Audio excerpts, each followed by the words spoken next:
Hello hi అందరికీ మిర్చి బజ్జీ ఎలా తయారో చూద్దాం రండి. అందరికీ తెలుసు కానీ నేను ఎలా చేస్తానో చూడండి.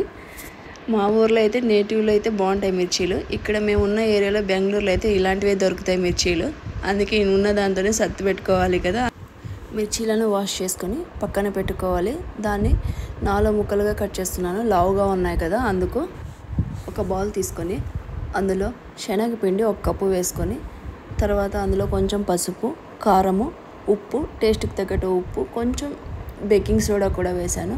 అలాగే వాము చేత్తో నలుపుకొని వేసుకుంటే టేస్ట్ బాగుంటుంది, అందుకే ఆ వాము కూడా వేసాను.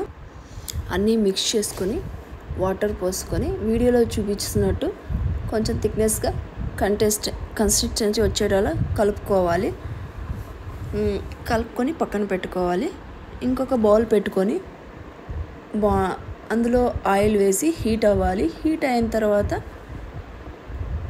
మిర్చి పిండిలో కలిపి దాంట్లో వేయాలి. ఆయిల్లో ఫ్రై చేసుకోవాలి 2 వైపులా.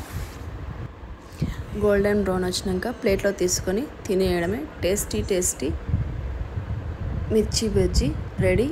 ఈవినింగ్ స్నాక్స్ చాలా బాగుంటుంది. నాకైతే బజ్జీ అంటే చాలా ఇష్టము.